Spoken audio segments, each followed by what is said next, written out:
Vaccine कब आ जाएगी, कब से मिलेगी, सबसे पहला डोज किसको लगेगा, इसके लिए कितने रुपए खर्च करने होंगे, क्या वैक्सीन लगाने के बाद कोरोना नहीं होगा, कभी नहीं होगा, डोज की पूरी प्रक्रिया क्या होगी। बहुत सारे सवाल ऐसे हैं जो आम लोगों के मन में है और इसी सवाल का जवाब देने के लिए इस वक्त हमारे साथ देश के जाने माने डॉक्टर एस.के. सरीन, जो कि डायरेक्टर हैं Institute of Liver and Biliary Sciences के, दिल्ली से जुड़ चुके हैं। डॉक्टर, आपका बहुत स्वागत है आज तक पर। और मेरा पहला सवाल यही, प्रधानमंत्री नरेंद्र मोदी ने आज अहमदाबाद, हैदराबाद और पुणे का ये जो दौरा किया है, एक डॉक्टर की नजर से उसके संकेत और संदेश हम क्या समझे?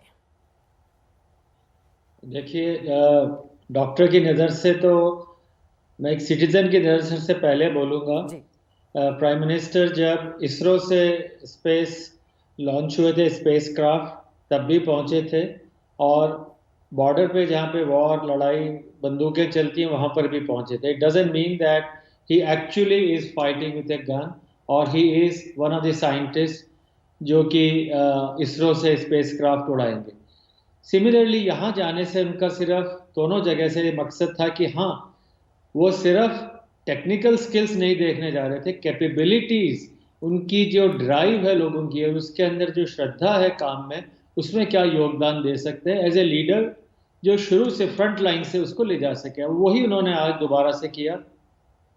भारत बायोटेक या सीरम इंस्टीट्यूट या जाइडस में जाकर के उन्होंने जो एक तरह से ये दिखाया है कि हाँ, आप लोग करिए, मैं साथ हूँ, अगर आपको 2 चीज़ चाहिए मैं 10 देने के लिए तैयार हूँ।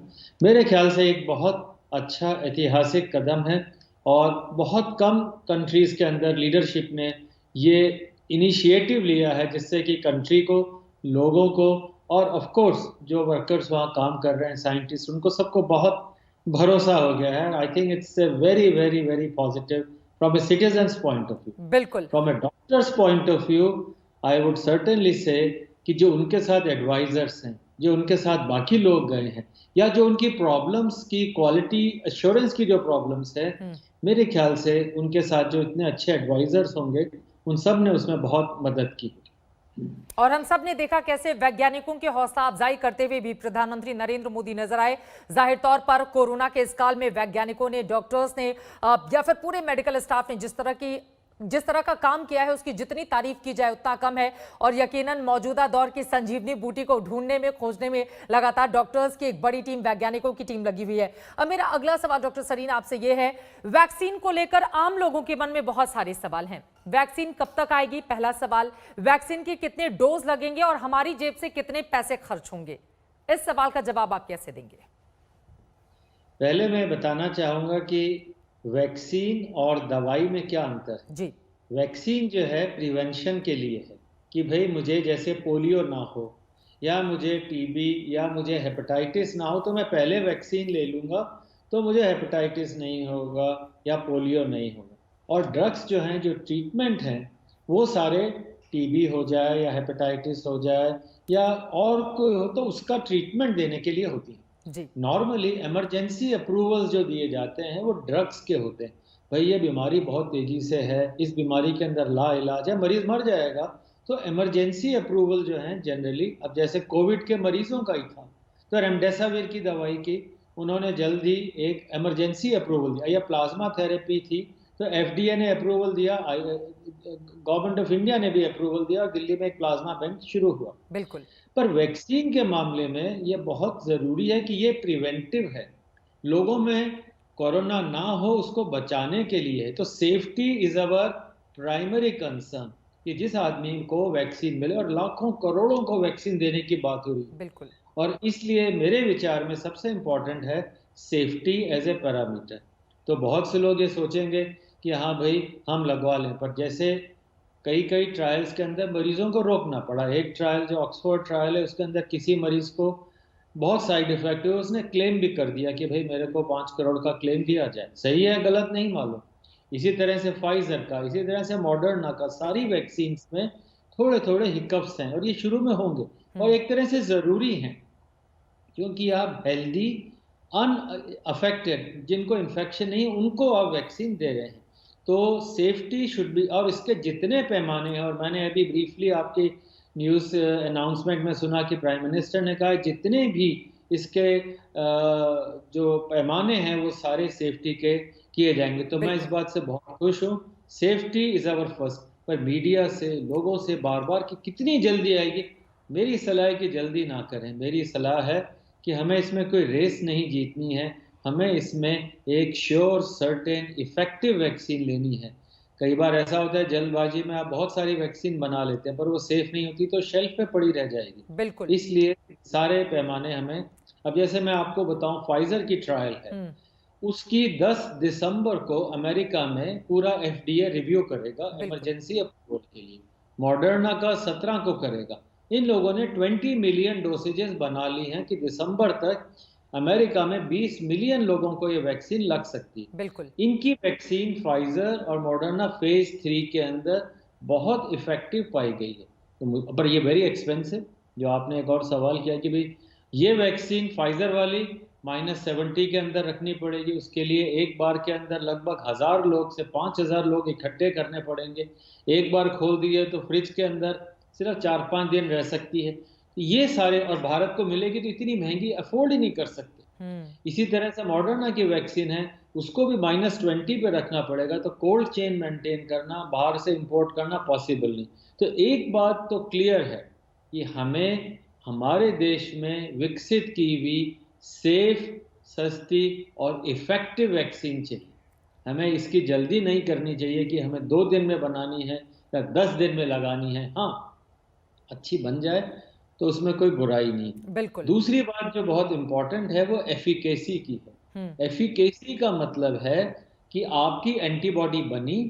वैक्सीन में वैक्सीन करती क्या है, एक वायरस का छोटा सा प्रोटीन या उसका जीन आपके अंदर, पूरा वायरस नहीं, छोटा सा एक पोर्शन किसी सेल के जरिए या किसी और वायरस में, जो कोल्ड वायरस, डेड वायरस है, उसके जरिए आपके शरीर में पहुंचाती। बिल्कुल। बॉडी सोचती है कि हाँ भाई कोई वायरस आया है, उसके खिलाफ एंटीबॉडी बनाओ, तो तैयार हो जाती है। जब रियल वायरस आता है तो आपके पास एंटीबॉडी है। पहली बार में आपने पूरा वायरस, पूरा कोरोना नहीं लिया, बिल्कुल। आपने वायरस का प्रोटीन लिया। तो इस मायने में अगर हम देखें तो जो वैक्सीन्स भी बनी हैं उसमें एडिनो वायरस लिया गया है जनरली। चाहे स्पुतनिक हो, रशियन वैक्सीन, चाहे इंडियन ऑक्सफोर्ड वैक्सीन है, उसमें एडिनो बड़ा कॉमन वायरस है, जी। पर ये बहुत चीज़ों को अफेक्ट कर सकता है। तो बिल्कुल। मेरे विचार से भी सेफ्टी हमारे को रखनी है, और एफिकेसी में अगर वैक्सीन आपकी एंटीबॉडीज 70% में भी बना दे, 80% में बना दे, बहुत अच्छा है। 90% बना दे तो कोई कहने का मुकाबला नहीं, तब तो एपिडेमिक, पेंडेमिक तुरंत फिजल आउट हो जाएगा, क्योंकि जिस जिस को लगाया वो प्रोटेक्ट हो गया। बिल्कुल। तो इस हिसाब से मेरे ख्याल से एफिकेसी, सेफ्टी हमारा प्राइमरी है। एक ये और बात है, जी। एक और बात है इसमें कि वैक्सीन का स्टोरेज प्रॉपर होना चाहिए, वैक्सीन लगाने की सुविधाएं, और उस पर सारे पे भारत सरकार के अलग अलग लेवल के ऊपर काम हो रहे हैं। I think India is ready, but remember safety above efficacy. बिल्कुल। और लगातार भारत की जो कोरोना वैक्सीन है उसके बारे में हम स्क्रीन पर जानकारी भी दे रहे हैं कि किस तरह से किसी का दूसरा चरण चल रहा है, किसी का तीसरा चरण चल रहा है। लेकिन अब अगला सवाल डॉक्टर एस के सरीन, आपने बिल्कुल आम लोगों को अच्छे से समझा दिया कि दरअसल वैक्सीन और दवाइयों में किस तरह का फर्क होता है और वैक्सीन कैसे। लेकिन लोगों के मन में यह भी सवाल है कि जिसको कोरोना हो चुका है, ये प्री वैक्सीन और पोस्ट वैक्सीन क्या है? लोग इस बात को भी समझना चाहते हैं कि जिनको कोरोना हो चुका है उनको भी क्या वैक्सीन लगेगी, और अगर लगेगी कब लगेगी, कितने डोज होंगे, और जिनको नहीं हुआ है उनके लिए क्या प्रक्रिया निर्धारित की जाएगी? देखिए, वैक्सीन तो मैंने कहा ना बचाने के लिए है। हाँ। आपको अगर कोरोना हो गया है तो आपके शरीर में एंटीबॉडीज तो बनेंगी। जिनको बुखार हुआ, खांसी हुई, थोड़ा सा सीवियर इन्फेक्शन हुआ, मॉडरेट या सीवियर, उनकी एंटीबॉडी तो बहुत ही अच्छी बनती है। जितनी जोर से थप्पड़ लगता है उतनी ज्यादा रिएक्शन होती है, गाल भी लाल हो जाता है, मुंह भी टेढ़ा हो जाता है। तो अगर वायरस का अटैक आपके ऊपर है, थोड़ा सा ज़्यादा है, तो एंटीबॉडीज़ बनेंगी। नॉर्मली अभी तक, क्योंकि कुल 8-9 महीने से तो लोग पढ़ रहे हैं, समझ रहे हैं, तो मुश्किल से अभी तक 6 महीने तक एंटीबॉडीज़ पाई गई हैं। कई लोगों में एंटीबॉडीज़ का लेवल कम हो गया है, और जिनके में बट दैट लक्षण डज नहीं नॉट थे, मीन जो वायरस दोबारा आ जाएगा। एसिम्प्टोमेटिक थे, उनके अंदर थोड़े से लेवल्स कम पाए गए हैं। पर मानिए कि 2 तरह के शरीर में सेल होते हैं, नाम याद रखिएगा, टी सेल, टी जैसे टाटा वाला टी, जी। और एक बी सेल। एंटीबॉडीज बनाती हैं बी सेल से, जो कि आपके अंदर किसी भी चीज के लिए एंटीबॉडी बी सेल बनाएगा, प्लाज्मा सेल्स हैं बी। और टी सेल जो है वो टक्कर लेने वाला सेल है, व्हाइट सेल आपका जो है। टी सेल जो है वो वायरस को प्रोसेस करता है। तो कई बार एंटीबॉडी कम हो जाती है, पर टी सेल में मेमोरी रह जाती है। अभी तक ये नहीं कह सकते कि जो कोरोना के लिए टक्कर लेने वाला टी सेल है उसमें मेमोरी कितने दिन है, पर दोबारा कोरोना आएगा, यही टी सेल उम्मीद है कि हमें बहुत जल्दी एंटीबॉडी बनाने के लिए शरीर को प्रेरित कर सकते हैं। तो मेरे विचार से जिन लोगों को एक बार कोरोना हुआ, मेरे विचार से उन्हें वैक्सीन की तरफ नहीं जाना है।